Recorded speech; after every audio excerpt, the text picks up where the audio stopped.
December of 80, 20 below zero. I was standing in my barn feeding horses when I heard something that had no business being out there. A baby crying in a blizzard. My name is Matthew Hayes. I'm 83 years old now, but that winter I was 43 and alone.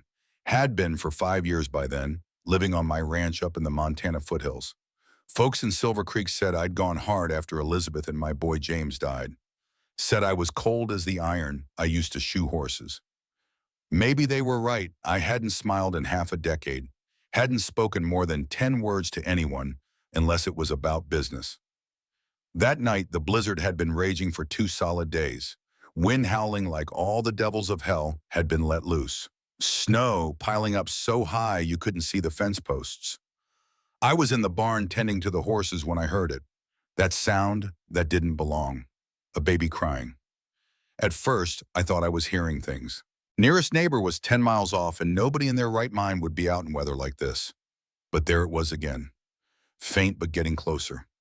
I set down the hay fork and grabbed my rifle. Winchester model 1873. 15 rounds in the magazine and 1 in the chamber. I wrapped my buffalo hide coat tighter, lit the oil lantern, and stepped out into the whiteout. The cold hit like a hammer.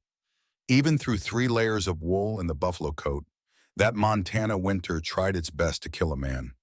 The wind screamed between the buildings, driving ice crystals that cut like tiny knives. My beard froze solid in seconds. That's when I saw her. She couldn't have been more than 8 years old, wearing clothes that were little better than rags, dragging herself through snowdrifts that came up to her waist. She was carrying a bundle wrapped in blue cloth, and I could see the bundle move and hear the baby inside it crying. Every few steps, she'd fall, disappear into the snow completely, then struggle back up and keep coming. I watched her fall the 3rd time and thought she wouldn't get up, but she did. Got to her knees, clutched that baby to her chest, and kept crawling toward my fence. By the time I reached her, she'd collapsed against the fence post. Her lips were blue, fingers frozen to the cloth she was holding. The baby had gone quiet, never a good sign in cold like that. I didn't ask questions, just scooped them both up and carried them inside. The heat from my fireplace hit her like a slap. She gasped, started shaking so hard I thought she might break apart. I laid her on the hearth rug, unwrapped the baby from her arms. Little boy, maybe 6 months old, his lips had that same blue tinge, and his breathing was shallow and wet. Pneumonia. I'd heard that sound before in my own son's chest, the night he died. The baby, the girl whispered, teeth chattering so hard she could barely speak. Is he alive? Barely, I said, rubbing the little one's chest, trying to get his blood moving. What in God's name are you doing out in a blizzard? She didn't answer right away, just lay there shaking, watching me with one good eye. The other eye was damaged, scarred over, half closed. Somebody had hurt this child, and not accidentally. I got some milk heating and wrapped the baby in blankets, held him close to the fire. The girl just watched, not saying a word. Not asking for nothing for herself. You got a name? I asked. Emma Wilson, sir, and that's David. He's my brother. Wilson, I knew the name. Raymond Wilson had run the biggest logging operation in 3 counties before he died last spring. Brake failure on his wagon, went over a cliff, left behind a widow. You're Raymond Wilson's kids, I said. She nodded. Then who's taking care of you? Her one good eye got real wide, and I saw something in it I recognized. Pure animal fear. Our Uncle Victor, sir. He's our guardian now. So why ain't you with him? That's when she said it. 6 words that stopped my heart cold. Can you take him instead of me? I stared at her. What? David, sir. Can you take David? You don't have to keep me. Her voice cracked. I'm damaged goods. One eye don't work right, and I ain't strong like other girls. But David, he's perfect. He just needs milk and warmth and somebody to care for him. Please, sir, you don't have to take me. Just him. I opened my mouth to answer, but that's when I heard it. Heavy pounding on my door, aggressive, demanding. A man's voice cut through the howling wind. Hayes, I know they're in there. Open this door. I recognized that voice. Victor Reynolds, local businessman, owned half the loans in town, and apparently the legal guardian of 2 children who'd just run 10 miles through a blizzard to get away from him. Emma's whole body went rigid. Her breathing stopped. The baby in my arms started crying again. Hayes, Reynolds pounded harder. Those children are my wards by law. Send them out or I'm coming in. I looked down at that little girl, shaking with more than cold now. Looked at the baby in my arms, still blue-lipped and struggling to breathe. Then I looked at my rifle leaning against the wall by the door. In that moment, I had to decide.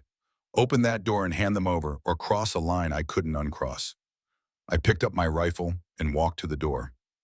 Storm's too dangerous, Reynolds, I called out, keeping my voice steady. These children are staying here tonight.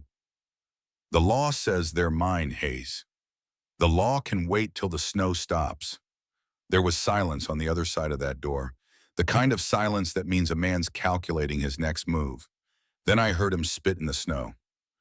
You're making a mistake, Reynolds said, his voice dropping low and mean. I'll be back with Sheriff Logan come first light, and when I do, you'll answer for this. I listened to his horse ride off into the storm, then set my rifle back against the wall. When I turned around, Emma was staring at me with that one good eye, tears streaming down her face. You shouldn't have done that, sir, she whispered. Uncle Victor, he don't forget. He don't forgive. Neither do I said. Now, let's get you two warmed up proper. The first thing I did was tend to the baby. David was in bad shape. That wet, rattling cough that meant fluid in the lungs. I'd heard it before in my own boy. Known what it meant then, knew what it meant now. I heated milk to just the right temperature. Not too hot, not too cold. Funny how your hands remember things even when your heart's been trying to forget. Emma watched me do it, and I saw something shift in her face. You've done this before, she said quietly. Had a son once. That's all I said. Didn't elaborate, couldn't. She didn't ask more questions. Just nodded like she understood what it meant when a man spoke in past tense about his children. I got David to take some milk, wrapped him tight in blankets, kept him close to the fire. The whole time Emma sat there, soaked through and shivering, not asking for a single thing for herself. Girl, you need to get out of those wet clothes before you catch your death, I said. Samuel first, sir. David's being taken care of now. I found some of Elizabeth's old clothes in a trunk I hadn't opened in 5 years. Simple dress, too big for the child, but dry and warm. I handed it to her and turned my back while she changed. When I looked again, she was drowning in that dress, sleeves hanging past her hands, hem dragging on the floor. But she stood there with her chin up, trying to look dignified despite it all. Reminded me of Elizabeth, that same stubborn pride, even when the world was kicking her down. You hungry? I asked. If you got something to spare, sir, I wouldn't refuse it. I made stew, venison, potatoes, carrots from my root cellar. Simple frontier food, but hot and filling. When I set the bowl in front of her, she looked at it like I'd given her a king's feast. Then she did something that told me everything I needed to know about this child. She broke her bread in half and tucked one piece in her pocket before eating the other. What are you saving that for? I asked. Tomorrow, sir, in case there ain't more. My chest went tight. There will be more, Emma. You don't need to hoard food here. She looked at me with them big eyes, one clear, one clouded, and I could see she didn't quite believe me. This was a child who'd learned not to trust promises. After she ate, I set her up in the small bedroom I used to use for storage. It had been my son's room once upon a time, still had his little bed in it, covered in dust. I cleaned it off quick as I could, tried not to look at the toy horse still sitting on the shelf. You and David can sleep here, I said. Where will you sleep, sir? By the fire. Someone needs to keep it going through the night. Keep the house warm for the baby. I can do that, sir. I'm used to staying awake. The way she said it, flat, matter of fact, made me wonder what kind of nights this child had endured. You sleep, I said. That's an order. For the first time since I'd found her, she almost smiled. You give orders like Papa used to. Your Papa was a good man from what I heard. He was. Her voice got real quiet. Uncle Victor said so at the funeral. Said what a tragedy it was, losing such a good man. Said he'd take care of us, make sure we didn't want for nothing. She looked down at her hands. But Uncle Victor lies real good, sir. Real good. I sat by that fire all night, tending it, listening to David's labored breathing from the next room. Every hour or so, I'd check on him, make sure his color wasn't getting worse. Around 3 in the morning, I heard Emma get up. She came out carrying David, walking real careful in the too big dress. His breathing's worse, she whispered. I think, I think he needs medicine. She was right. The baby's lips were turning blue again, and that rattle in his chest had gotten deeper. The nearest doctor was in Silver Creek, 15 miles down the mountain, through a blizzard that hadn't let up one bit. I'll ride to town, I said, already reaching for my coat. You can't. The storm will kill you. Then it kills me. I was pulling on my boots, but I ain't watching another child die for lack of trying. Sir, Mr. Hayes, her voice broke. Why? Why would you risk yourself for us? You don't even know us. I stopped. One boot on, one boot off, and looked at that little girl holding her dying brother. Because somebody should have done it for mine, I said. Then I walked out into the storm. Riding 15 miles in a Montana blizzard is about as close to suicide as a man can get. Wind cuts through whatever you're wearing. Snow blinds you. Cold numbs your mind till you start making mistakes. And mistakes in that kind of cold will kill you quick. But I knew these mountains, knew them in all seasons, in all weather, had spent 5 years riding them alone, as if the physical pain of it could somehow match the pain inside. I wrapped myself in every layer I owned, wool, then leather, then my buffalo coat, wound a scarf around my face till only my eyes showed, packed the saddlebags with extra blankets and food, just in case the horse gave out and I had to walk back. My old stallion Thunder wasn't happy about going out, but he was mountain bred and tough as nails. I'd raised him from a colt, trained him myself. If any horse could make this journey, it was him. The town of Silver Creek was a mining town that had seen better days. Once it had bustled with the promise of silver and gold. Now it was mostly loggers working for the Wilson operation, ranchers coming in for supplies, and a few holdouts from the boom days. Main Street was just a wide dirt road, though tonight it was buried under 3 feet of snow. A single row of buildings on either side. General store, saloon, blacksmith, sheriff's office, and at the far end, Dr. Emerson's place. By the time I got there, 3 hours later, I was half frozen. My beard was a solid mass of ice. My fingers wouldn't bend right, but I was alive, and that's what mattered, dude. I pounded on the doctor's door till he answered, blinking sleep from his eyes, a shotgun in his hands. When he saw it was me, he lowered the gun. Hayes, what in God's name are you doing out in this? Baby with pneumonia at my place. Need medicine. He didn't waste time with questions, just turned and started gathering supplies. Augustus Emerson was near 60, bald as an egg, with hands gnarled from arthritis. But those hands could still mix medicines with precision, could still stitch a wound neat as any tailor. He'd been a field surgeon during the war, seen more death than most. Maybe that's why he understood the urgency without being told. How old's the child? He asked, measuring out powders. 6 months. Symptoms? Blue lips, wet cough, fever. He nodded, mixed something in a bottle, then handed it to me. 4 drops every 4 hours. Keep him warm. Elevate his head when he sleeps. He paused. This the Wilson baby? I stared at him, surprised. Word travels, he said simply. Even in a storm. Victor Reynolds was in here yesterday asking if I'd signed papers to put those children on the orphan train. Said the boy was too sickly to keep. My hand tightened on the bottle. That true? Legal guardians can do as they please with wards. Emerson's face showed nothing. But there's doing what's legal and doing what's right. Sometimes they ain't the same thing. He wrapped the medicine bottle in cloth, tucked it into my saddlebag himself. You riding back now? Can't wait. He looked me over. You'll freeze before you make it halfway. Got no choice. He nodded once, then went to a cabinet and pulled out a flask. Whiskey, not for the baby, for you. Small sips when the cold gets too much. Might keep you alive till you reach home. I took the flask, tucked it inside my coat, close to my skin. I owe you, I said. No, he replied. You don't. Any man who'd ride 15 miles in this to save a child that ain't his own doesn't owe anybody anything. The ride back was worse. The wind had shifted, blowing straight into my face now. The whiskey helped some, but by the time I saw the lights of my cabin, I was so cold I couldn't feel my legs anymore.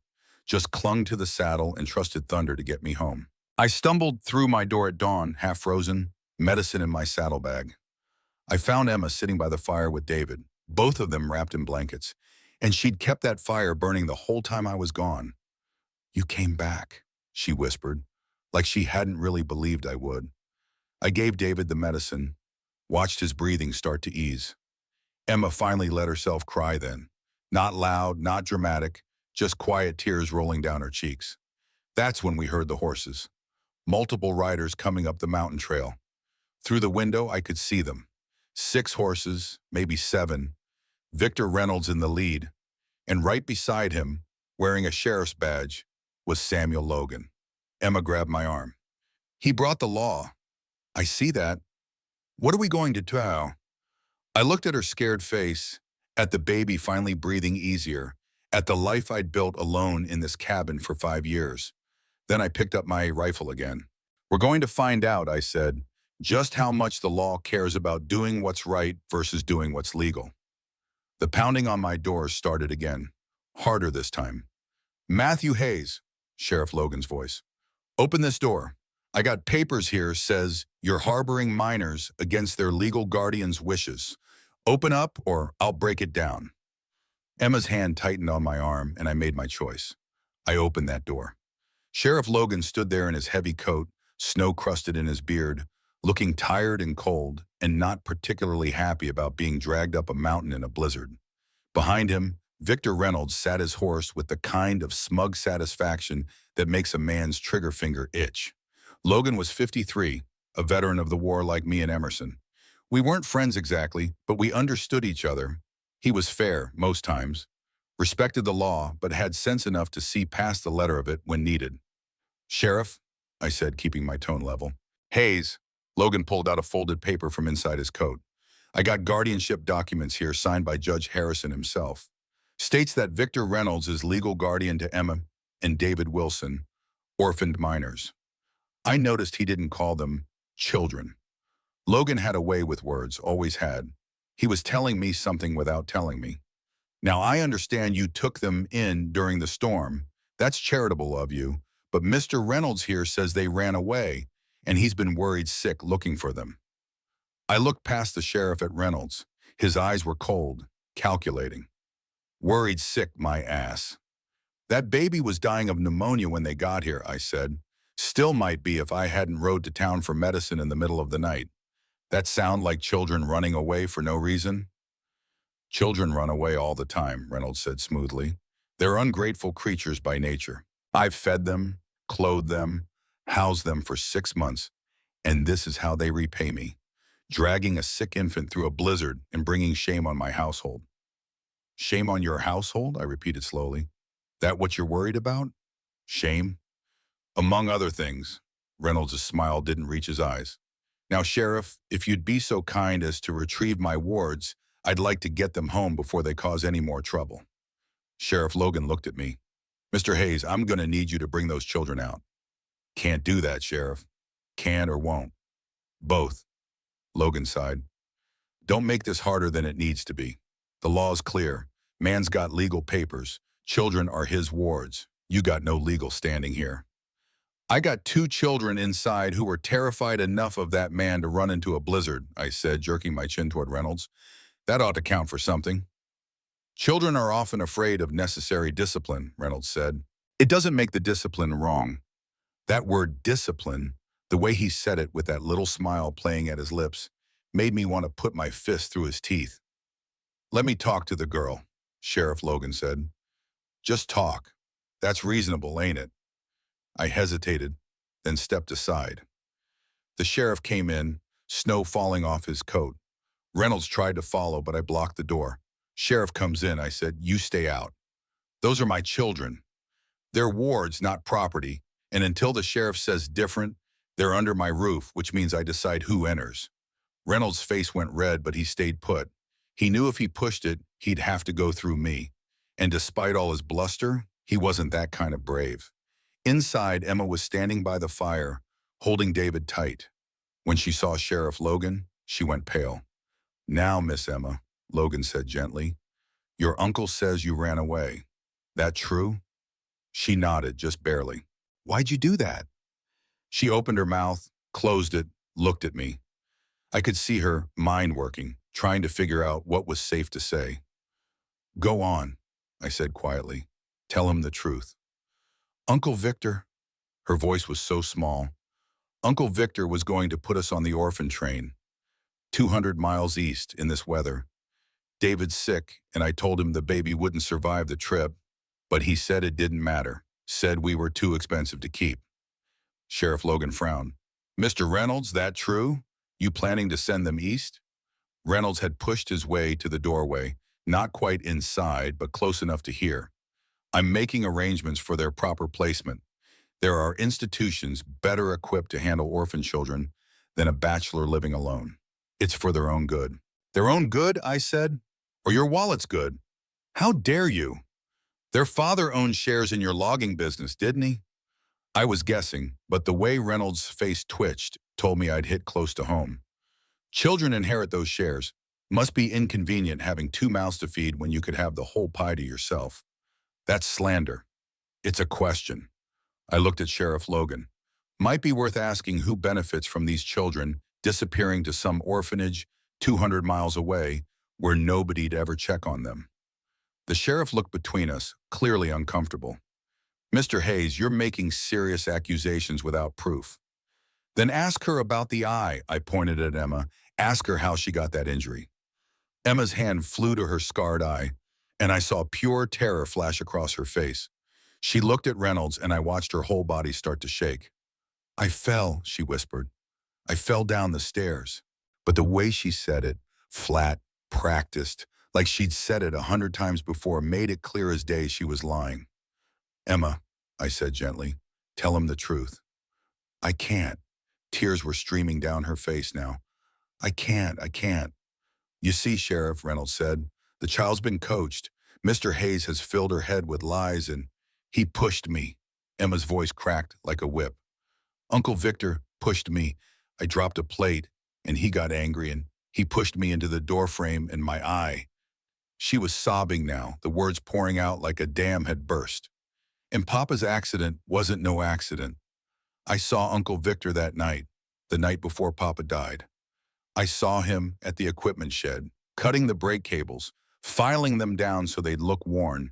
And next day, Papa's wagon went over the cliff and, enough, Reynolds roared. The child is hysterical. She's making up stories because she's been poisoned against me. Sheriff, I demand you remove these children from this man's influence immediately. The whole room went silent except for Emma sobbing. Sheriff Logan looked at her, then at Reynolds, then at me. I could see him weighing it all. Legal papers versus a child's accusation, law versus what was right. Mr. Reynolds, he said slowly, these are serious allegations from an 8-year-old child who's clearly been manipulated. Nevertheless, Logan pulled his hat off, ran a hand through his hair. I think we need to bring this before Judge Harrison. Let him sort it out proper. That could take weeks, Reynolds protested. Then it takes weeks. The sheriff's voice had gone hard. In the meantime, the children stay put. Mr. Hayes, you're officially appointed temporary guardian until we can get this sorted. Mr. Reynolds, if you got objections, you can file them with the judge when he makes his circuit next month. Next month? Reynolds' face had gone purple. This is outrageous. I have legal rights. And that girl just accused you of murder. Sheriff Logan fixed him with a stare. Now, I ain't saying she's telling the truth, but I ain't saying she's lying either, and until we know which it is, those children ain't going nowhere. Reynolds looked at me, and I saw something in his eyes that made my blood run cold. Not anger, not frustration, calculation, like he was already figuring his next move. This isn't over, Hayes, he said quietly. Not by a long shot. I reckon it ain't, I agreed. He turned and mounted his horse, yanked the reins hard enough to make the animal's head snap back. You'll regret this, Sheriff. Both of you. I have friends. Influence. You can't keep me from what's legally mine. We'll see about that, Logan said. We watched them ride away, Reynolds and his righteousness disappearing into the snow. When they were gone, the sheriff turned to me. You know what you just did? Made an enemy. Made a powerful enemy. Victor Reynolds owns half the loans in this territory. He can make life real difficult for folks who cross him. Then I reckon my life's about to get difficult. Logan shook his head. You're either the bravest man I know or the biggest fool. Probably both, I admitted. He looked at Emma, still crying by the fire, holding her baby brother. For what it's worth, he said quietly, I hope you're right about him. Because if that girl's telling the truth about what she saw, we got a murderer walking free in Silver Creek. Then I guess we better prove it, I said. After the sheriff left, I sat down by the fire next to Emma. She was rocking David, humming some tune I didn't recognize. I'm sorry, she whispered. I'm sorry I told. He said if I ever told anyone, he'd... She couldn't finish. You did the right thing, I said. Taking the first step's always the hardest. But what if nobody believes me? I'm just a kid with one eye. He's important. He's rich. He's scared, I interrupted. Did you see his face when you said what you saw? That ain't the face of an innocent man, Emma. That's the face of a man who knows his secret's out. She looked at me with that one clear eye. Do you believe me? About what I saw? I thought about the way Reynolds had reacted, the calculation in his eyes, the threat in his voice. Yeah, I said. I believe you. For the first time since I'd found her in that blizzard, she smiled. Small, fragile, but real. Thank you, she whispered. Outside, the storm was finally starting to break. Through the window, I could see patches of sky showing through the clouds. The worst had passed, but I had a feeling that when it came to Victor Reynolds, the worst was just getting started. For 3 days, we lived like a real family. I taught Emma how to gather eggs from the chickens without spooking them, how to knead bread dough till it had just the right spring to it. She was a quick learner, watched everything I did with that one good eye, remembered it all, and she was gentle with David, always putting his needs before her own. Reminded me of Elizabeth in that way. David's pneumonia was getting better. His color came back. His breathing eased. He even started laughing, this little baby giggle that filled up the empty spaces in my cabin like nothing had in 5 years. I told myself maybe we'd gotten lucky. Maybe Reynolds would give up, wait for the judge, accept whatever decision came down. Maybe we'd actually have time to build a case, gather witnesses, prove what that man had done. I should have known better. The first sign came on the third night. My dog started barking around midnight. Not his usual bark at a coyote or deer, but something different, anxious, warning. I went to the window and looked out at the moonlit snow. Didn't see nothing, but the peace wouldn't settle. Kept pacing and whining until near dawn. What's got him spooked? Emma asked, coming out with David in her arms.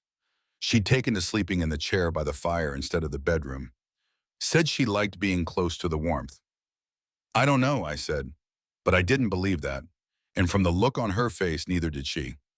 The next morning, I rode down to check my fence line, found fresh tracks, boot prints, at least 4 different men circling my property. They'd come right up to the edge of my land, stopped, then headed back toward town. Scouting, counting exits, planning something. When I got back to the cabin, Sarah Blackwood was there. She'd ridden up from town with a basket of supplies, flour, sugar, salt, pork. But the look on her face told me she hadn't come just to be neighborly. Sarah ran the general store in Silver Creek. She was a widow, had been for almost 10 years now. Husband died in a mine collapse back when Silver Creek still had working mines. She'd kept the store going through lean times and good, and she knew everything that happened in town because everybody had to come through her place sooner or later. Matthew, she said, pulling me aside while Emma was occupied with David, you need to know what's happening in town. I'm listening. Reynolds has been talking, spreading stories, says you're an unmarried man living alone with a young girl, that it ain't proper, that who knows what kind of influences you're exposing her to. My jaw clenched. He's suggesting all kinds of things, and people are listening. Sarah was 40, still handsome despite the hard years she'd lived. Smart as a whip, too. She understood frontier economics better than any banker, knew exactly how much each family could afford, extended credit when times were hard, and somehow always got paid back. Matthew, he's called in loans, threatened businesses, reminded folks who holds their mortgages. He's turning the whole town against you. Let him turn. I don't care what they think. You should care. Sarah's voice dropped low. Because last night at the saloon, he was buying drinks for some rough types. Men from out of territory. The kind you hire when you want something done that can't be traced back to you. I felt something cold settle in my gut. How many men? 4 that I saw, maybe more, armed to the teeth. We stood there in silence for a moment, both knowing what that meant. Reynolds had tried the legal way and failed. Now he was going to try another way. You could take the children and leave, Sarah said quietly. Head west, change your name. Start over somewhere he can't find you. Run, you mean. Survive, I mean. I looked through the window at Emma, watching her make faces at David to get him to smile. She'd started to relax these past few days, started to believe she might actually be safe here. I built this ranch with my own hands, I said. Every fence post, every board in that barn. It's all I got left of the life I had with Elizabeth. I ain't running. Then you better be ready to fight. I'm always ready to fight. Sarah put her hand on my arm. Matthew, there's brave, and then there's foolish. You're one man. He's got money, influence, and hired guns. You can't win this. Maybe not, but I can make damn sure he don't win either. She shook her head sadly, then climbed back on her horse. Before she rode off, she turned back. There's some of us in town who know what Reynolds really is, she said. Not many, but some. If you need help, I'll send word. But we both knew how that would go. Reynolds owned this town, owned these people. When push came to shove, they'd look the other way. That's what folks do when they're scared. They survive. Can't blame them for it, but can't count on them neither. That night, I cleaned every gun I own. The Winchester, my old Army Colt, the shotgun my father had left me. I counted ammunition, stored some in different places around the cabin, just in case. Emma watched me do it, those mismatched eyes of hers solemn. He's coming, isn't he? She asked. Maybe. What do we do? We get ready. I showed her where the root cellar was, how to bar the door from the inside. Told her if trouble came, that's where she and David would go. No arguments. But what about you? She asked. Don't worry about me. But I do. Her voice was small but determined. You're the only person who's been kind to us since Papa died. I didn't know what to say to that. Wasn't used to anybody worrying about me. Wasn't used to mattering to anybody. So I just nodded and went back to cleaning the guns. The next day, a rider came up from town. Not Sarah this time. Frank Torres, the foreman who'd worked for Emma's father at the logging operation. Frank was 50, Mexican by birth, had come north to work the railroads as a young man and stayed. He'd worked for Raymond Wilson for 15 years, and from what I'd heard, was the best foreman in 3 counties. Knew the logging business inside and out.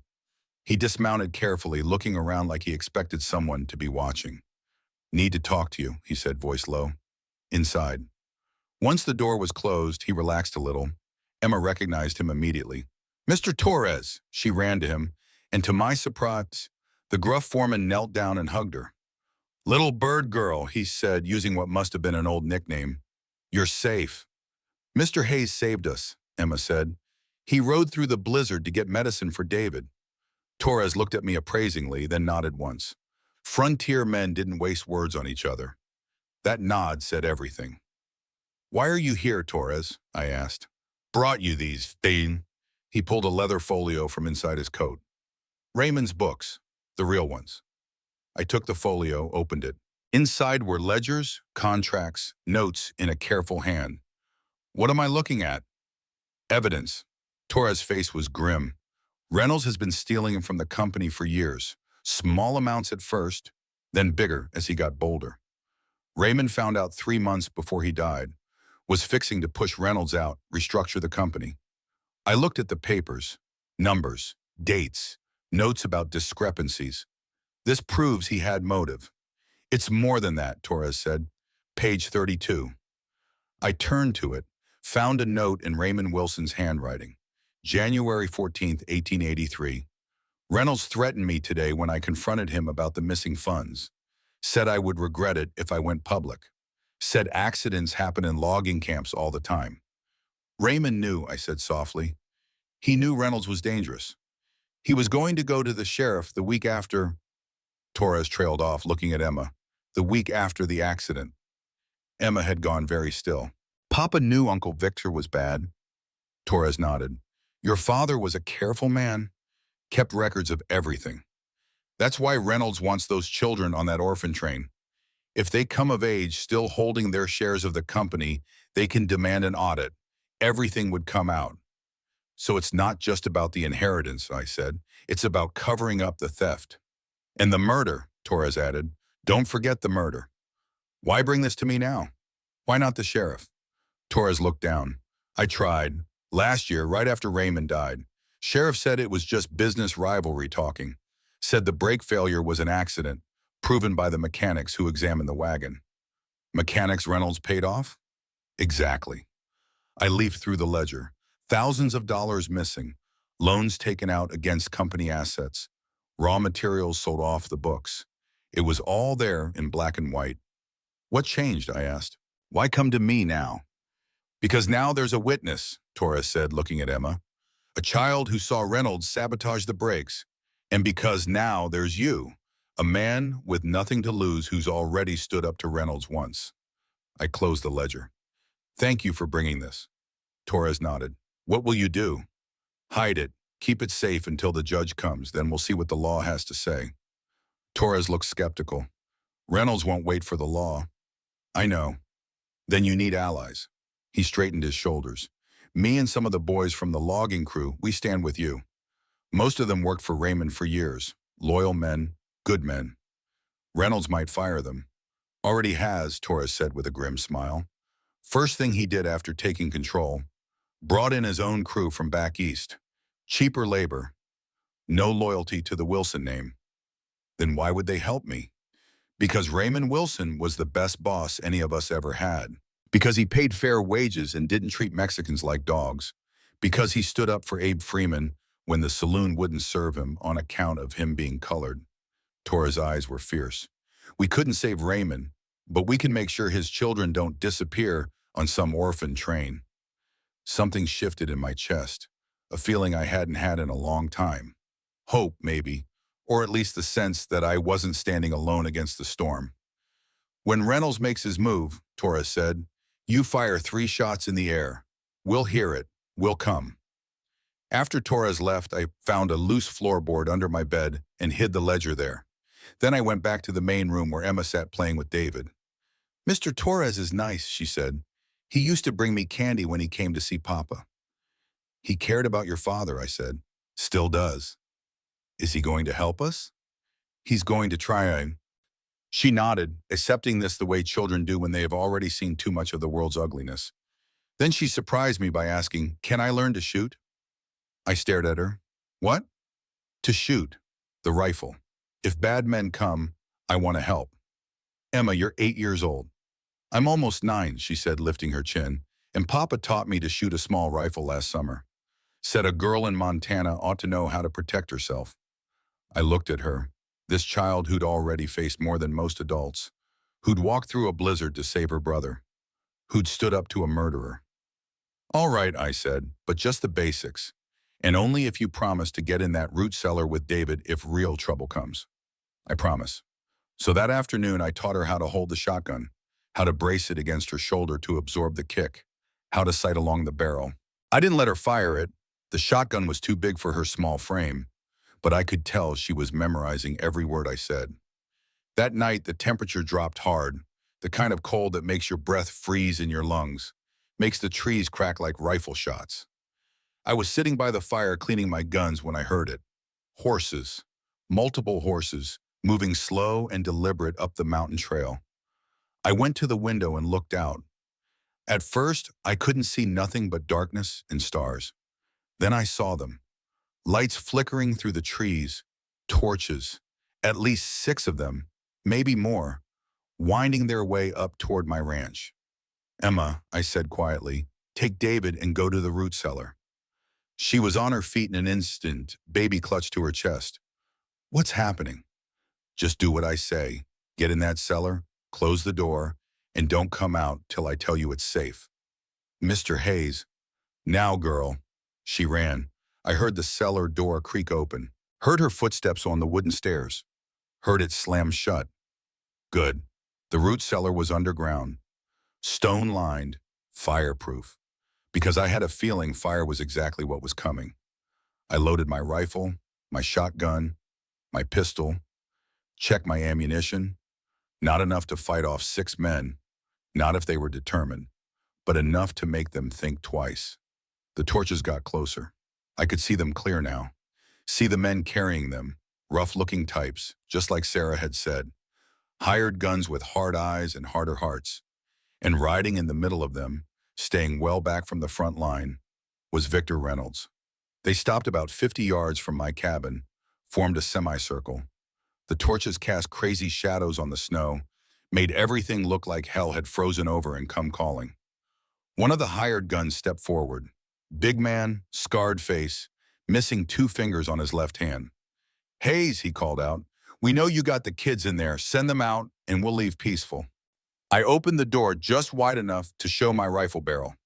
"They ain't coming out," I called back. "And if you boys are smart, you'll turn around and ride back around this mountain before somebody gets hurt. There's 6 of us and 1 of you, old man." "6 targets," I said. "I only need 3 bullets to make this unprofitable for the rest of you." There was silence. I could almost hear him calculating odds. They were getting paid to do a job, sure, but was it enough to die for? That's when Reynolds rode forward a bit, staying carefully behind his hired muscle. "Mr. Hayes," his voice was smooth as oil, "let's be reasonable men about this. Those children are legally mine. I'm simply reclaiming my property." "They ain't property," I shouted back. "Neither is that baby, not while I'm breathing." "Then perhaps," Reynolds said, and I could hear the smile in his voice, "we should do something about your breathing."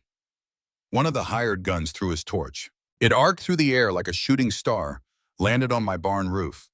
The hay inside caught instantly, flames exploding upward into the night sky. My horses screamed. I ran toward the barn without thinking, forgot about the men with guns, forgot about everything except those animals trapped inside.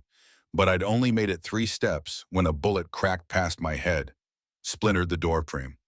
"Next one won't miss," the scarred man yelled. I stopped, watched my barn burn, watched the horses finally kick their way out through the back wall, running wild-eyed into the snow. At least they were free, but everything else, the hay, the equipment, the tack, 5 years of building was going up in flames.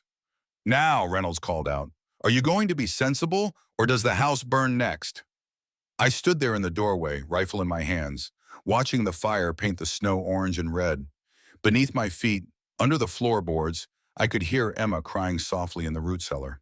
"You can burn every building on this mountain," I said, and the answer's still no. Another torch flew through the air. This one was headed straight for my cabin. But it never hit. A rifle shot cracked through the night, and the torch exploded in midair, scattered burning embers raining down harmless into the snow. I spun around trying to figure where the shot came from, and that's when I saw them. Riders pouring out of the tree line from 3 directions, 20 men, maybe more, carrying their own torches and rifles. At the front, Frank Torres, the foreman who'd worked for Raymond Wilson before the accident. Behind him was Sarah from the general store, O'Durhan, Emerson, and a whole crowd of townspeople I'd barely spoken to in 5 years. "Drop your weapons," Torres shouted at Reynolds' hired guns. "Now!" The hired men looked at each other, then at Reynolds, calculating new odds. 6 against 1 had been good numbers. 6 against 25 was suicide. Their guns hit the snow. "This is outrageous," Reynolds sputtered. "These people have no authority." "We got every authority," Torres said, riding right up to him. "We're citizens of this territory, and we witnessed you committing arson and attempted murder. Sheriff Logan is going to be real interested in that." "You wouldn't dare cross me," Sarah Chen leveled her rifle at him. "My husband died in one of your accidents, Reynolds. I've stayed quiet for 3 years. I ain't staying quiet no more." I stood there in shock, watching my barn burn, watching the town I thought had abandoned me surround Reynolds and his thugs like wolves on a wounded elk. Dr. Emerson rode up beside me. "Told you there was doing what's legal and doing what's right," he said quietly. "Just took somebody brave enough to stand up first before the rest of us found our courage." By the time Sheriff Logan arrived, Beatrice had sent her son to fetch him. Reynolds and his hired guns were tied up in my yard like Christmas packages. The sheriff took one look at the burning barn, the armed townspeople, and Reynolds's red face, and let out a long sigh. "This just gets better and better, Mom," he muttered. It took till dawn to sort everything out. Statements were taken, witnesses recorded, charges filed. Reynolds was arrested for arson, attempted murder, and a half-dozen other crimes. His hired guns turned on him faster than rats leaving a sinking ship, confessing to everything he'd paid them to do. By the time the sun rose, Reynolds was headed to jail in iron shackles. "You got lucky tonight," Sheriff Logan said to me as the wagon carrying Reynolds rolled away. "But this ain't over. He'll get a lawyer, make bail, fight this in court, and he's still got those guardianship papers." "Then we'll fight him in court too," I said. The sheriff looked at me for a long moment. "You really want these kids that bad?" I thought about Emma crying in the root cellar, about David's laugh, about the way my empty cabin had started to feel like a home again. "Yeah," I said, "I really do." After everyone left, after the barn had burned down to smoldering embers, I opened the root cellar door. Emma was sitting on the bottom step, rocking David, singing to him soft. When she saw me, she stopped. "Is it over?" she whispered. "For now." She climbed up and we stood together in the gray dawn light, looking at what was left of my barn, just a skeleton of blackened beams and ash. "I'm sorry," she said quietly. "This is all my fault. If we'd never come here, then—" "I'd still be alone," I interrupted, "living in an empty house, building things for no reason, pretending I was still alive when really I'd been dead inside for 5 years. She looked up at me with that one clear eye. "You really mean that?" "I really mean that." She set David down in his basket, then did something that nearly broke me. She reached out and took my hand, her small, scarred fingers wrapping around my rough, calloused ones, and squeezed. I squeezed back. We stood like that for a long minute, not saying nothing, just holding hands and watching the smoke rise from the ruins. And I realized this was what Elizabeth had been trying to tell me all along, what I'd been too grief-struck to understand. A broken heart ain't useless. It's just got more room in it. The next morning, a knock at the door had me reaching for my rifle again. But it was just Dr. Emerson, come to check on David. "How's he doing?" he asked. "Better. Breathing's almost normal. Fever's gone." Emerson examined the baby, listening to his chest with his stethoscope. "You saved his life riding through that storm," he said. "Not many men would have done that for a child not their own." I didn't answer. Wasn't sure what to say. "Reynolds made bail," Emerson continued, packing up his medical bag. I stared at him. "How? The charges against him?" "He's got friends in high places, called in favors. Judge Walters from over in Helena came down special to hear the case. Let him out this morning." I felt my stomach tighten. "Can he do that?" "Apparently he can." Emerson hesitated. "There's something else, something odd." "What?" "When I was in town this morning, I saw a stranger at the telegraph office, Indian fellow, Blackfoot by the look of him, well-dressed, sending messages to Fort Benton." "What's odd about that?" "He was asking questions about Emma and David, about their mother." I frowned. "Their mother? She died in childbirth, didn't she?" "That's what Reynolds told everyone," Emerson said. "But this fellow seemed to think there was more to the story. Called her by a different name. Rising Star." Emma, who'd been listening from the doorway, gasped. "That was Mama's Indian name," she said. "She was born Rising Star before the missionaries gave her the name Mary." Emerson and I exchanged looks. "Your mother was Blackfoot?" I asked. Emma nodded. "Half. Her mama was full Blackfoot. Grandmother Mourning Dove. She died before I was born." "And your father married her knowing this?" Emerson asked. "Papa said he loved her the first time he saw her," Emma said proudly. "Said she was the smartest, prettiest girl in Montana Territory." "Reynolds never mentioned this," I said slowly, "about your mother being Indian." "He hated it," Emma's voice dropped. "Called her names when Papa wasn't around. Said Papa had dirtied the family line." I thought about the way Reynolds had spoken about the children. Property, expense, things to be disposed of. It made a sick kind of sense now. "Did this Indian fellow say why he was asking questions?" I asked Emerson. "No, but he was well-spoken, educated, had papers with him, legal-looking papers." What kind of legal papers?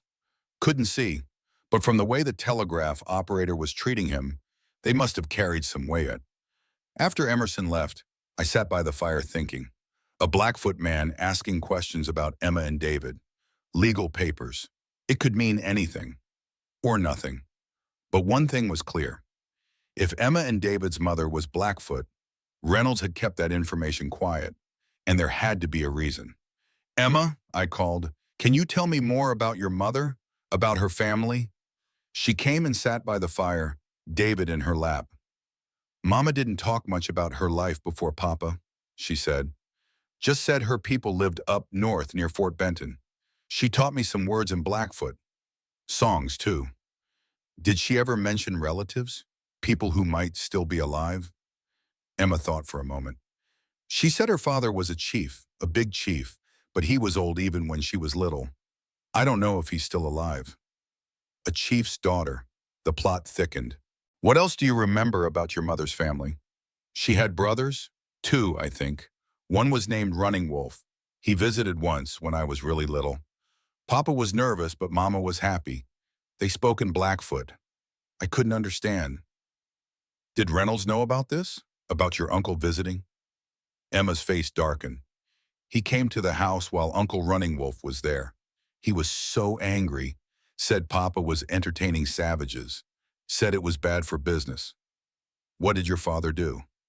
Papa told him to get out.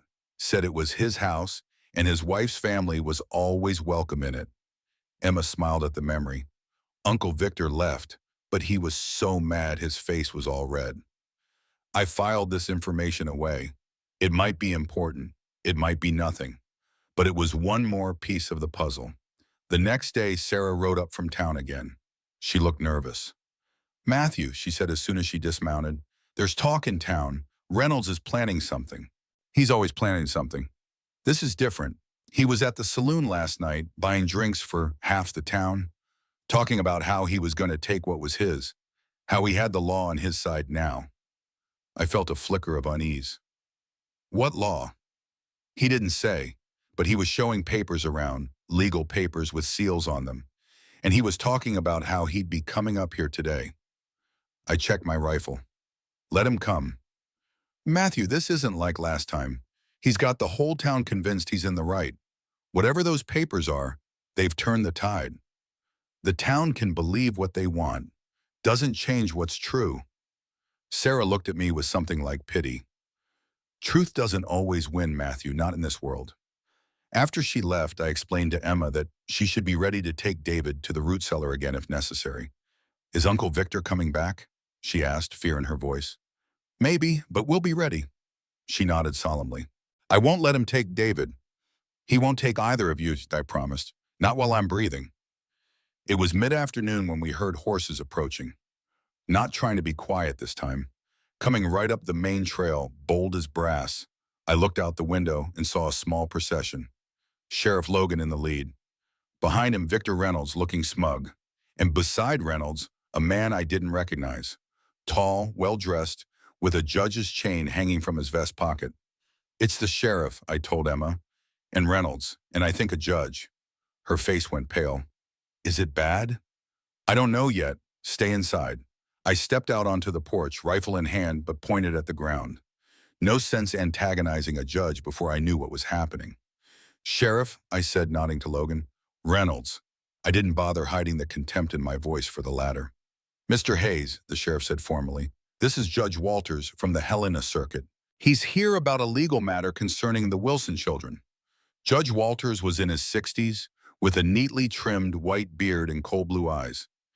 He looked at me like I was something he'd scraped off his boot. Mr. Hayes, he said, I understand you've been harboring the Wilson minors against the wishes of their legal guardian. I've been protecting them from a man who tried to burn my house down with them inside, I corrected. A man those children are terrified of. Judge Walters waved this away. Children are often afraid of proper discipline. It doesn't change the legal facts. Mr. Reynolds has presented me with guardianship papers signed by Judge Harrison, the children's late mother's will, designating Reynolds as guardian in case of her death, and evidence that you have been interfering with his legal rights. What evidence? I demanded. Reynolds smiled. It was not a pleasant sight. Mr. Hayes, Judge Walters continued, I am ordering you to surrender the Wilson minors to their legal guardian immediately. Failure to comply will result in your arrest and imprisonment. And the charges against Reynolds for arson and attempted murder? Judge Walters glanced at Reynolds, then back at me. Those charges have been reviewed and found to be without merit. Witnesses have come forward stating that the fire at your barn was accidental, started by your own negligence with a lantern. I stared at him. That's a lie. Are you accusing these good citizens of perjury? Judge Walters' voice was icy. I'm saying Reynolds paid them to lie. That's slander, Hayes, Reynolds said smoothly. I could sue you for that. Sue me then, after you explain why those children ran away from you in a blizzard. Judge Walters sighed. Mr. Hayes, my patience is wearing thin. The law is clear. Those children are Mr. Reynolds' wards. You will surrender them now or face the consequences. I can't do that, Your Honor. Those children have accused Reynolds of murder and abuse. I've sworn to protect them until they get a fair hearing with Judge Harrison, who signed the original guardianship papers. He's the circuit judge for this area, not you. They've had their hearing, Judge Walters said, this morning in my court. I came from Helena specifically at Mr. Reynolds' request to review this case, and he was fully exonerated of all charges. Without the children present? Without witnesses? That's not justice. That's a mockery of the law, I said, feeling my anger rise. Judge Harrison would never allow such proceedings. I felt a chill that had nothing to do with the winter air. The children weren't there. They had no chance to testify. Minors don't testify in my court, Judge Walters said dismissively. They're too easily led, too prone to fantasy. Even when they witnessed a murder? Especially then. The judge nodded to Sheriff Logan. Sheriff, serve the order. Logan looked uncomfortable, but he stepped forward, holding out a folded paper.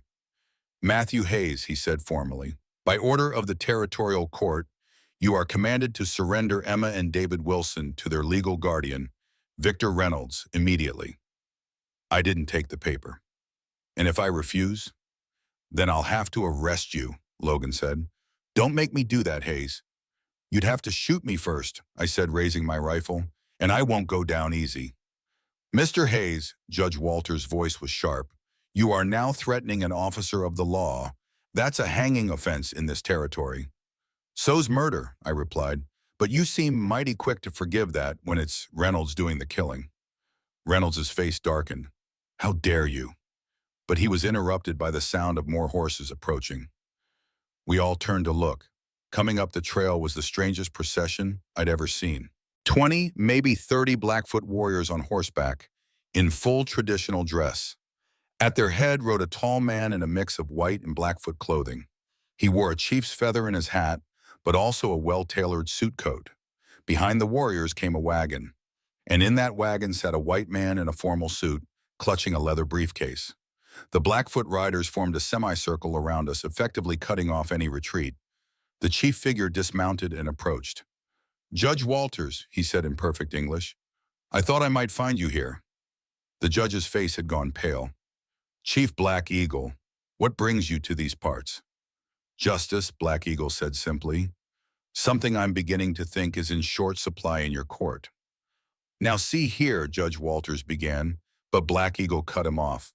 No, you see here, I have just come from Fort Benton, where I had a most interesting conversation with the federal Indian agent about treaty rights, about the Blackfoot Confederation's legal status, and about 2 children who happen to be members of my tribe. What's he talking about? I asked. Black Eagle turned to me. You must be Matthew Hayes, the man who saved my sister's children. Your sister's rising star, he said, or Mary Wilson, as she was known to whites. My half-sister, the daughter of Chief Three Bears, my father. I looked at Emma, who had come out onto the porch despite my instructions to stay inside. She was staring at Black Eagle with wide eyes. Uncle Running Wolf? She whispered. He smiled.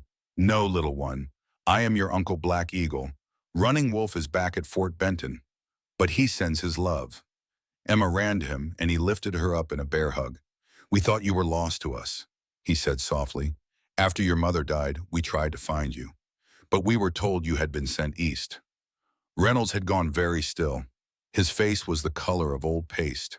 "This changes nothing," Judge Walters said, but his voice lacked conviction. "The guardianship papers are irrelevant," said the white man who had climbed down from the wagon. He approached, briefcase in hand.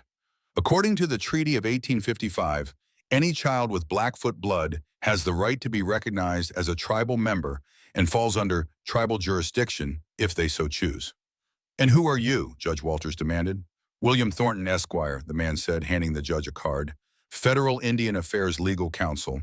I have here documents signed by the governor acknowledging the Wilson children's Blackfoot heritage and their right to tribal protection." Judge Walters took the documents, read them with growing dismay. "This is preposterous. The children's father was white. They've been raised white. Their mother was Blackfoot," Thornton said. "And according to both federal law and the specific language of the 1855 treaty, that makes them eligible for tribal membership and protection if they claim it. Do you claim it, Emma Wilson?" Emma looked up at her uncle, then over at me, then back at Thornton. "Yes," she said clearly, "I claim it." "This is absurd," Reynolds exploded. "You can't just come in here and take my property." "Property?" Black Eagle's voice was dangerously soft. "These children are not property, Mr. Reynolds. They are human beings. They are my blood, and they are now under the protection of the Blackfoot Nation." The law is on our side," Thornton interrupted. "Federal law trumps territorial law. Treaty rights supersede guardianship papers, especially guardianship papers obtained under false pretenses." "What false pretenses?" Judge Walters demanded. "The fact that Mr. Reynolds deliberately concealed the children's Blackfoot heritage from the court," Thornton said. "The fact that Mary Wilson's will, which he presented as evidence, is a forgery. The fact that he has been systematically stealing from the Wilson Logging Company, which these children partly own." Reynolds lunged for his horse. "This is a conspiracy. Lies." But before he could mount, Sheriff Logan grabbed his arm. "Not so fast, Reynolds," the sheriff said. "I'm thinking maybe those arson and attempted murder charges weren't so baseless after all." Judge Walters looked from Black Eagle to Thornton, then at Reynolds, then at me. I could see the calculations happening behind his eyes, the realization that he'd backed the wrong horse. "Perhaps," he said slowly, "I have been hasty in my judgments. Sheriff, I believe Mr. Reynolds should be returned to custody pending a more thorough investigation." "With pleasure," Logan said, slapping handcuffs on Reynolds, who was now shouting threats and curses. As they led him away, Black Eagle turned to me. "Matthew Hayes," he said formally, "my people owe you a debt for saving these children, for protecting them when we could not. I just did what anyone would do, so No." Black Eagle shook his head. "You did what few would do. You risked everything for children not your own." Emma came and stood beside me, took my hand again in that trusting way of hers. "What happens now?" I asked. "With the children?" Black Eagle looked at our joined hands, at the protective way Emma leaned against me. "That," he said, "is a more complex question. By rights, they belong with their mother's people, but I can see they have formed a bond with you." "I don't want to lose them," I said honestly, "nor do I wish to take them from someone who has proven his willingness to die for them," Black Eagle replied. "Perhaps there is a middle way." "What kind of middle way?" Black Eagle smiled. "In my tribe, when a man wishes to adopt a child, he must pass the test of 3 questions. It is an ancient tradition. If you pass, the children would be legally yours under both white and Blackfoot law. Reynolds could never touch them again. And if I fail, then they come to live with me and our people. They would have a good life. They would be loved, but they would not have you." I looked at Emma, saw the conflict in her face. She'd just found her mother's family, but she'd also found safety with me. "What do you want, Emma?" I asked her. She bit her lip, thinking hard. "I want—" She looked at her uncle, then at me. "I want both. I want to know my mother's people, but I want to stay with you too." Black Eagle nodded. "Then it shall be the test of 3 questions. If Matthew Hayes passes, the children stay with him. If he fails, they come with us. Either way, they will know both worlds." "When? Somanik, when?" I asked. Tomorrow at dawn, Black Eagle said. Come to our camp alone. The children will stay here with my warriors to protect them. What are these 3 questions? Black Eagle shook his head. That I cannot tell you. The questions are designed to reveal what is in a man's heart. To prepare would defeat the purpose.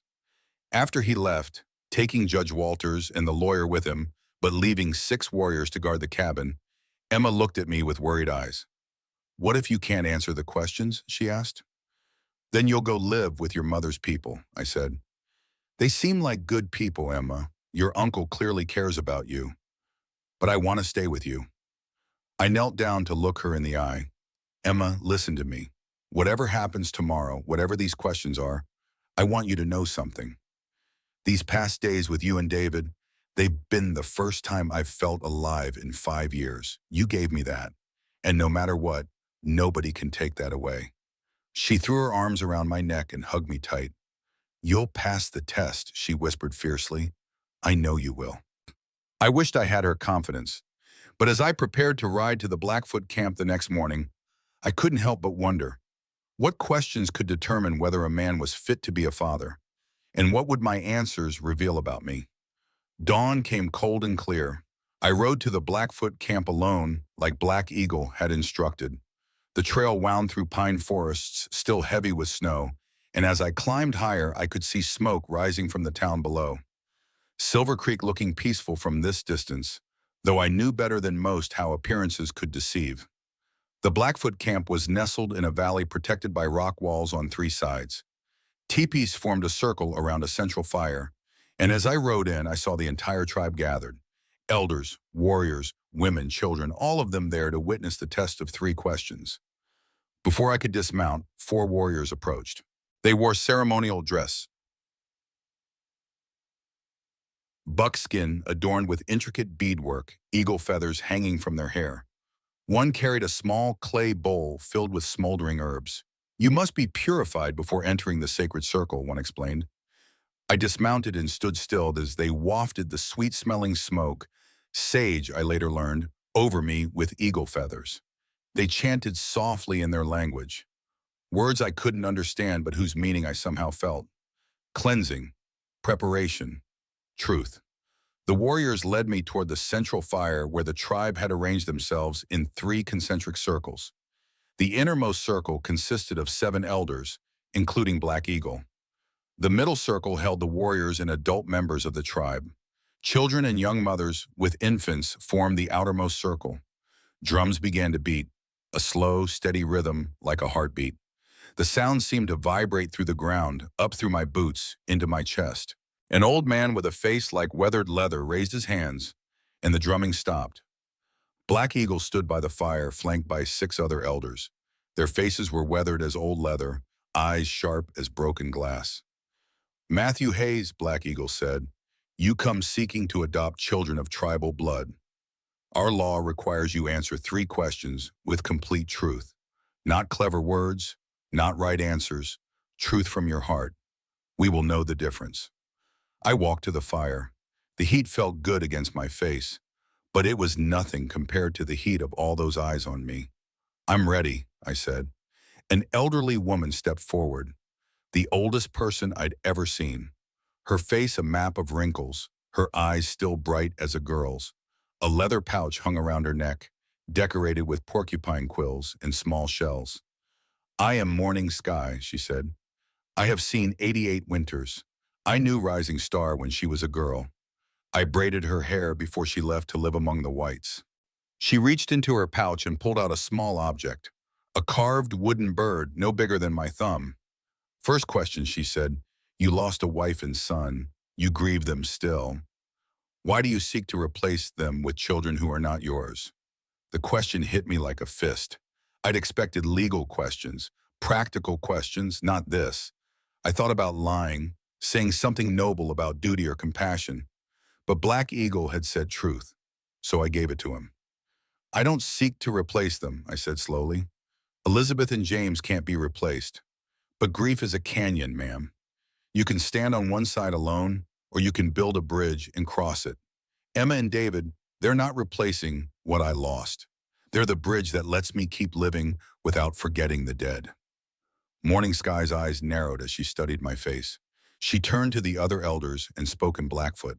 Their heads nodded slightly. Around the circle, I heard murmurs of approval. She stepped forward and pressed the wooden bird into my palm. This was carved by Rising Star's father. It represents a chickadee, small but strong, surviving the harshest winters by adapting. She closed my fingers around it. You speak true. The heart knows the difference between filling a hole and healing a wound. The drums began again, faster now. From the outer circle, a young woman's voice rose in song. Others joined in, a melody that seemed to float above the drum beats like smoke above a fire. A middle-aged man stepped forward next. His hair was streaked with gray, his face marked with 3 parallel scars across one cheek. A bear's mark. I am walks far, he said. Second question. You are a man of property and independence. Children require sacrifice, of freedom, of resources, of self. Your barn burned, your cattle scattered. Why give what little remains to children who may never call you father? This one was easier. I'd already learned this lesson. I spent 5 years building a ranch for nobody but myself, I said. Bigger barns, more cattle, more land. But every night I came home to an empty house. Property without purpose is just things. Emma and David give me a reason to rebuild. Not for me, for them. And if they grow up and leave, I shrugged. That's how it's supposed to be. Children aren't meant to stay. They're meant to become strong enough to fly. Walksfar reached to his belt and unsheathed a small knife. The handle was antler, worn smooth by years of handling. He offered it to me, handle first. This knife has fed my family for 20 winters, he said. It has taken life so that life might continue. Like this knife, a father's purpose is to provide, to protect, and one day to pass in his tools to the next generation. He spoke in Blackfoot to the other elders. They discussed something, voices low but intense. Finally, they nodded. You understand parenthood, then, Walksfar said. It is the art of holding tight while letting go. The drums changed rhythm again, becoming more complex. From around the circle, I heard sounds of approval. Not applause, but a kind of collective humming that seemed to resonate through the valley. Finally, Black Eagle himself stepped forward. In his hands, he held a small, cracked clay bowl, mended with what looked like gold in the cracks. Third question, the hardest, he said. You took these children into your home. You risked everything. Why, do not tell me duty.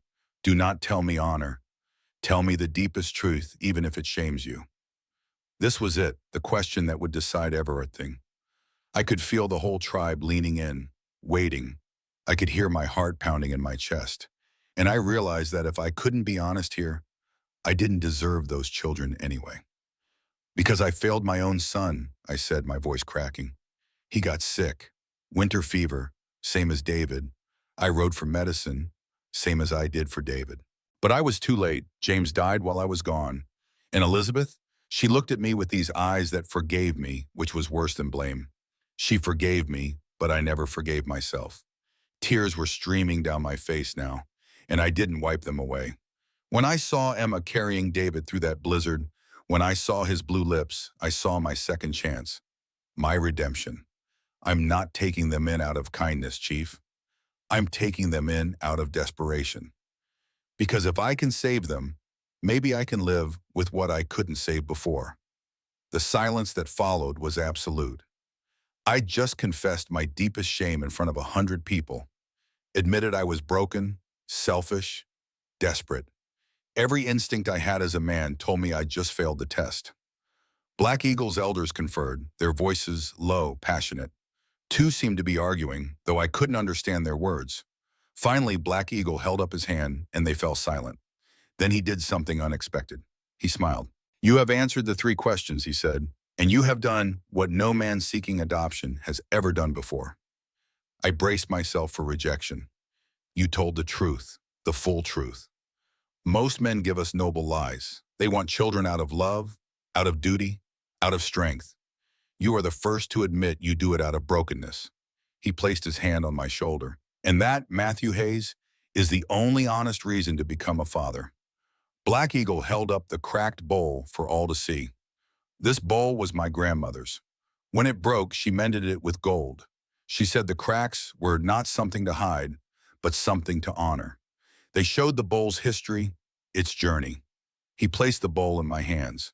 All parents are broken people trying to raise children better than they were raised. You admit your cracks. Others hide them. We trust a cracked pot that admits it leaks more than a perfect pot that hides its holes. Morning Sky stepped forward, her ancient face solemn. In our way, a child belongs not to the one who gives birth, but to the one who will die to protect them. You have proven yourself such a one. The council has decided, Black Eagle announced to the gathered tribe. The children are yours. May their healing and yours walk the same path. A cheer went up from the tribe, whoops and hollers that echoed off the canyon walls. The drums erupted in a jubilant rhythm. Women began to dance, their movements fluid as water, strong as tree roots. Warriors raised their hands to the sky, called out in their language words that needed no translation. Celebration, acceptance, welcome. I stood there in shock, barely believing what I'd heard. I'd passed. Black Eagle raised his hand and gradually silence fell again. But there are conditions. The children must learn the ways of their mother's people. They must spend time with their tribe, learn our language, our stories, our traditions. Of course, I said quickly. I want them to know all of who they are. And you, Black Eagle continued, you must also learn our ways. A father cannot guide his children on a path he himself has not walked. I will, I promised. Then it is settled, Black Eagle said. The children will live with you, but they will visit us, and we will visit them. They will walk in both worlds and be stronger for it. 4 women stepped forward, each carrying a bowl of different colored paint. They began to paint symbols on my face and hands. Blue for sky, red for earth, white for snow, black for night. As they worked, they sang a soft, rhythmic song. This is the song of naming, Black Eagle explained. From this day forward, you will be known among our people as Broken Shield, one who protects others despite his own wounds. When the painting was complete, I was led to stand before the entire tribe. Black Eagle spoke in their language, then translated for me. Broken Shield stands before you, once a stranger, now family. Let his name be spoken around our fires. Let his children be our children. Let his home be a place where our ways are honored. The celebration that followed went on for hours. The tribe killed a deer, roasted it over the central fire.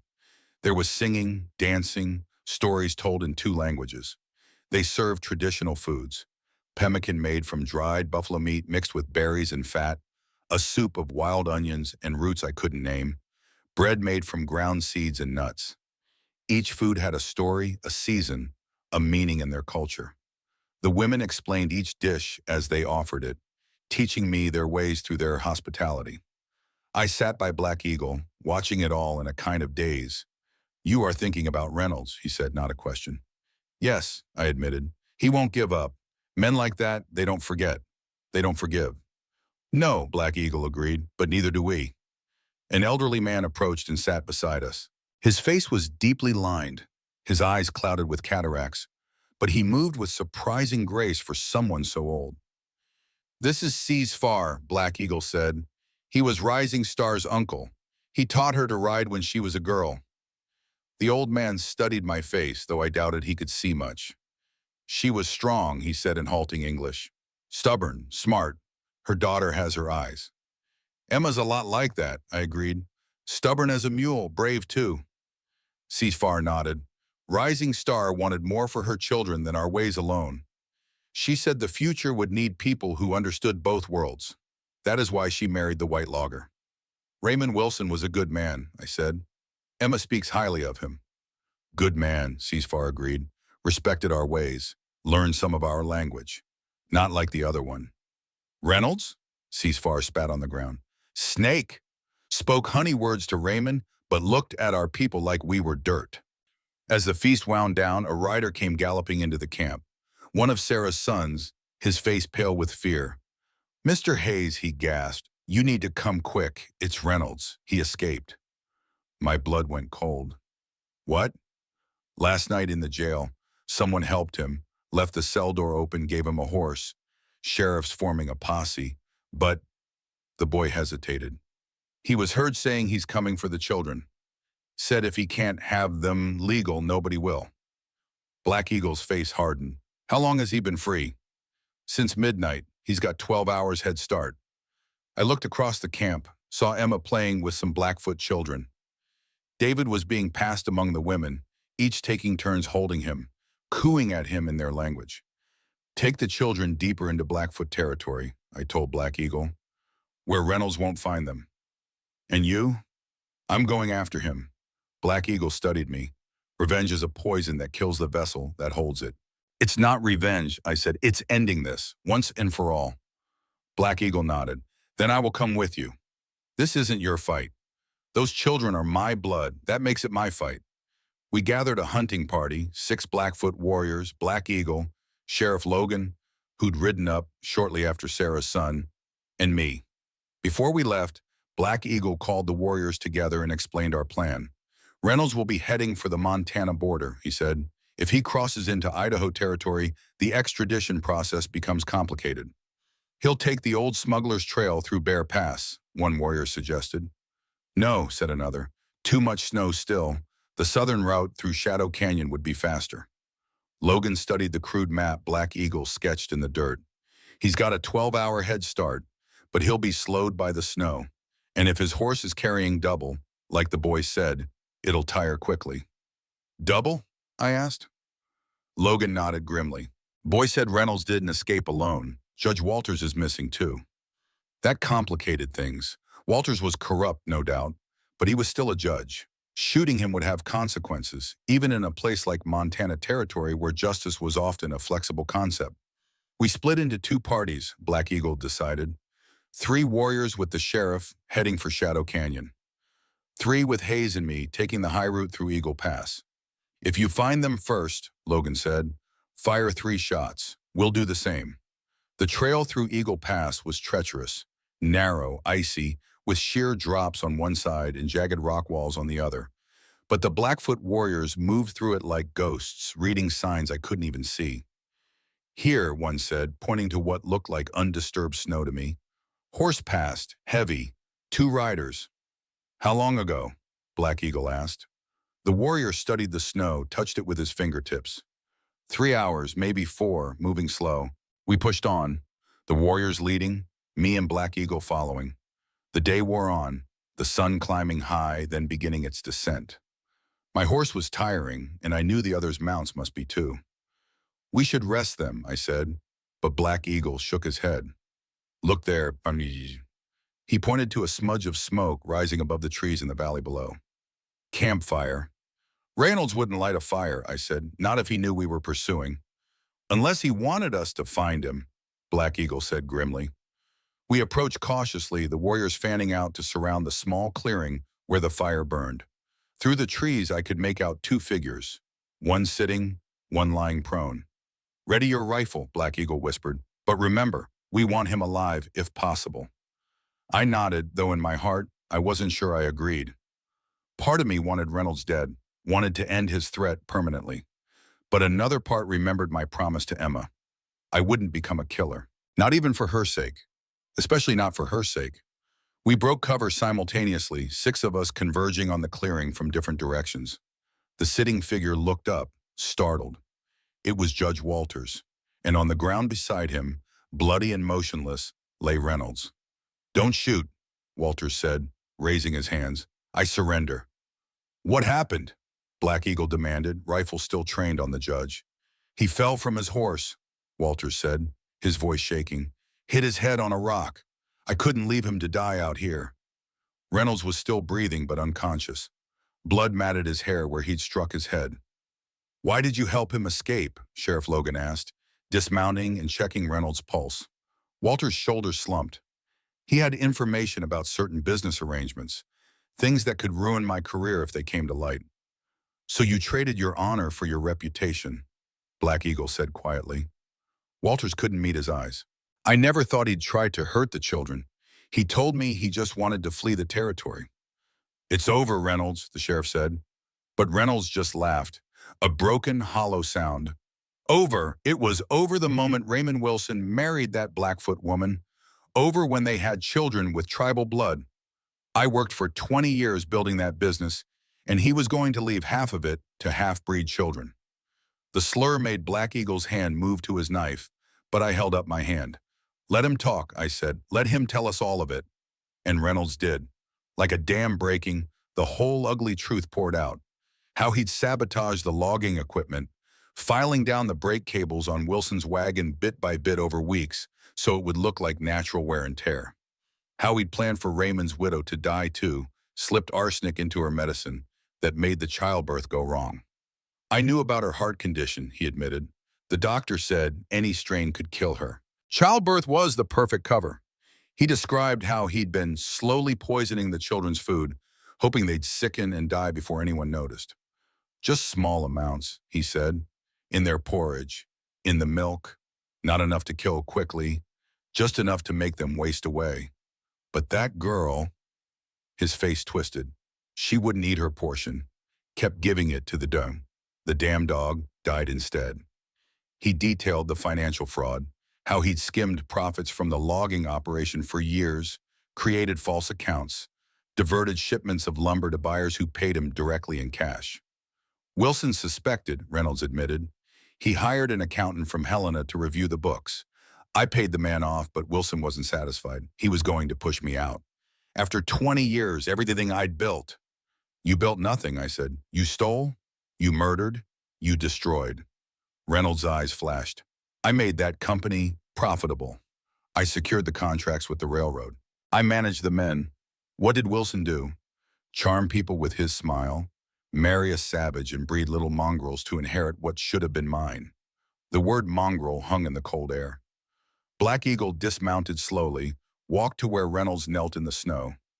The old chief looked down at this broken, hateful man, and I saw something in his eyes I didn't expect. Pity. You murdered for money, Black Eagle said quietly, destroyed lives for property, and now you have neither. He looked at me. What would you have us do with him, Matthew Hayes? Under tribal law, you have the right to demand justice, his life for the lives he took. Everyone went silent. This was it, the moment where I could demand Reynolds' death, and no white man's law could stop it. Tribal justice on tribal land. I thought about Elizabeth, about my son James, about Emma's parents dead because of this man's greed. Then I thought about Emma and David back in the village waiting to see what kind of man I was, what kind of father. No, I said. Sheriff Logan looked surprised. Hayes, he'll face white man's justice, a trial, a jury, a judge, everything legal and proper. I looked at Reynolds, because I won't let him turn me into what he is. I won't let him make my children watch their father become a killer. Black Eagle nodded slowly. You choose mercy over revenge. That is the mark of true strength. It ain't mercy, I said. It's practicality. Every minute I spend hating him is a minute I don't spend loving them. He's had enough of our days. He doesn't get any more. The trial was held in Helena, the territorial capital. Too many people in Silver Creek had connections to Reynolds or had been intimidated by him. Judge Walters himself faced charges of aiding an escaped prisoner and corruption, his distinguished career ending in disgrace. A stern, no-nonsense man named Hollister was brought in from Wyoming Territory to ensure impartiality for Reynolds' trial. The courtroom was packed every day. Reporters from as far away as Denver and San Francisco came to document what they called the Montana logging murders. Emma testified. I worried about putting her through that ordeal, but she insisted. She sat in that witness chair, back straight, chin up, and told the court exactly what she'd seen the night before her father's accident. Her voice never wavered, even when Reynolds' attorney tried to confuse her, tried to make her contradict herself. And you're certain it was Mr. Reynolds you saw tampering with the wagon brakes? He asked for the third time. Yes, sir, Emma said. He was standing under the lantern. I saw his face clear as day. He had a file in his hand, and he was working on the brake cables. Torres testified about the financial irregularities he documented. The territorial bank examiner confirmed that Reynolds had embezzled nearly $50,000 over 10 years, an enormous sum. Dr. Emerson provided medical testimony about the suspicious nature of Mary Wilson's death and the symptoms he'd observed in the children that suggested slow poisoning. Reynolds himself took the stand in his own defense. A mistake. Under the prosecutor's questioning, he became agitated, then enraged, finally spewing the same hatred and prejudice he'd shown in the snow. The jury's faces told the story. They'd heard enough. The deliberations took less than 2 hours. Guilty on all counts. 3 murders, 2 attempted murders, arson, fraud, embezzlement. Judge Hollister sentenced Reynolds to hang. The execution was set for April 1st. I didn't go watch. Had better things to do, like teaching Emma how to ride a horse, like watching David take his first steps, like rebuilding my barn with help from Torres and the logging crew. The rebuilding became something of a community event. Every Saturday, people from town would ride up to the ranch, men with tools, women with food. The work went quickly with so many hands. Torres supervised the framing. Dr. Emerson, surprisingly handy with a hammer, helped with the roofing. Sheriff Logan organized the raising of the main beams, a job that required coordination and strength. Even the Blackfoot contributed. Black Eagle sent warriors with straight, strong pine trunks for support posts. They showed us their method of joining wood without nails, a technique that made the barn stronger, more able to withstand Montana's fierce winds.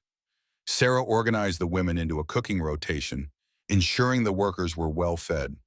Her dumplings became famous, men working extra hard in hopes of earning a double portion. What struck me most was the easy way the townspeople and the Blackfoot worked together. There was awkwardness at first, suspicion on both sides. But shared labor has a way of breaking down barriers. By the 3rd Saturday, I saw Torres and a Blackfoot warrior named Strong Elk sharing tobacco, communicating through a mixture of English, Spanish, and hand gestures. Emma thrived in this environment. She moved between the worlds with ease, translating Blackfoot phrases for the townspeople, explaining white customs to the warriors.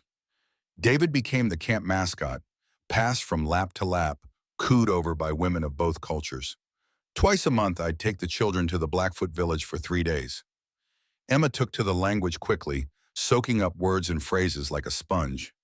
David, still too young for speech, nonetheless seemed to understand the rhythm of the Blackfoot tongue, quieting when lullabies were sung to him in that language. I learned too, more slowly than the children, but steadily. Black Eagle was patient, correcting my pronunciation, explaining concepts that had no direct translation in English. In return, I taught some of the younger Blackfoot men about ranching techniques, about breeding horses for specific traits, about predicting weather from cloud patterns. It was an exchange of knowledge that benefited everyone. The legal adoption was finalized on a warm April morning. Judge Hollister himself came up to the ranch to deliver the papers, smiled when he saw the new names. Emma Elizabeth Hayes and David James Hayes. You honored your dead by naming the living after them, he said. That's a good thing. Black Eagle's idea, I admitted. Said in his tradition, you honor ancestors by carrying their names forward. That evening, I took the children up to the hilltop where Elizabeth and my son were buried. We'd added 2 more markers for Raymond and Mary Wilson. I wanted them to know their first parents, I told Emma. They loved you, and they'd be proud of who you're becoming. Do you think they mind? She asked, touching her mother's grave marker. That we call you Papa now? I looked at the 4 graves, thought about how much death it had taken to teach me how to live again. I think they sent you to me, I said. I think your mama and my Elizabeth worked something out up there. Maybe our family was always supposed to be bigger than we thought. David, walking now, nearly a year old, toddled over and put his chubby hand on my boot. I picked him up and he laughed, reaching for my beard. Come on, I said. Let's go home. As we walked down the hill toward the cabin, where smoke curled from the chimney and the new barn stood strong against the sky, Emma slipped her hand into mine. Papa, she said, do you still miss them? Your first family? Every day, I admitted, but missing them and loving you ain't opposite things, daughter. A heart can hold both. She squeezed my hand. Good, 'cause I miss my first mama and papa too, but I love you just as much. From the cabin, I could see folks gathering. Torres and his family, Sarah, Dr. Emerson, Sheriff Logan. We'd started having Sunday dinners together, this odd collection of people who'd found courage in each other. Black Eagle was there too, had become a regular visitor. Said he liked seeing how his adopted grandson David was growing up in both worlds, white and Blackfoot. You know what the tribe calls you, he told me last week? They call you Broken Shield, the man who admits his cracks and protects others anyway. I'd liked that name. Felt true. As we reached the cabin, Emma looked up at me one more time. Are you happy, Papa? Really happy? I looked at her, this one-eyed girl who'd walked through a blizzard to save her brother. Looked at David giggling in my arms. Looked at the community gathered around my table, celebrating life instead of hoarding it. Yeah, daughter, I said, I really am. That night, after everyone left and the children were asleep, I stood on my porch looking at the stars. The mountains rose dark against the sky, and somewhere out there, spring was melting the last of winter's snow. I thought about Reynolds knowing that by now his sentence had been carried out. Thought about how close I'd come to letting his hatred poison my second chance at family. But I'd chosen different. Chosen to build instead of destroy. Chosen to love instead of hate. Chosen to be the kind of father my children deserved. Not the kind of man my enemy wanted me to become. And that, I figured, was the best revenge of all. Inside, I heard Emma singing David to sleep. The same lullaby she'd been singing that first night when I found them half frozen in my yard. But this time her voice wasn't scared. It was home. I'm an old man now. Emma's got 3 children of her own. One of them a doctor in Helena, following in Dr. Emerson's footsteps. Another runs the logging operation that once belonged to Raymond, bringing Torres's son into the business as a partner. Her youngest teaches at the Indian school that Black Eagle helped establish, ensuring the Blackfoot language and traditions continue. David runs this ranch better than I ever did. He married Standing Deer, a Blackfoot woman who taught him patience and wisdom beyond his years. They have 4 children who move easily between both worlds, never having to choose one heritage over another. He serves on the Territorial Council now, fighting for fair treatment of all people, regardless of their blood. Judge Harrison, before he passed, once told me David might be governor someday. Wouldn't surprise me one bit. This all happened more than 40 years ago, but I remember it like yesterday. Every detail, every choice, every moment. Sarah from the general store and I eventually married, 5 years after the trial. She brought warmth back to my home in ways I never expected. She passed 3 winters ago, peaceful in her sleep. The whole town came to pay respects, white and Blackfoot alike. I almost got it wrong. Folks who hear this story sometimes ask me if I regret it. Fighting Reynolds, burning my barn, risking everything for 2 children I just met. And I tell them the same thing every time. Regret is for time wasted. I didn't waste a single moment. See, the frontier teaches you something real fast. You can build the biggest ranch, the finest herd, the most impressive property in 3 counties. But if you do it alone, you've built nothing, just a museum for one. Family isn't about blood.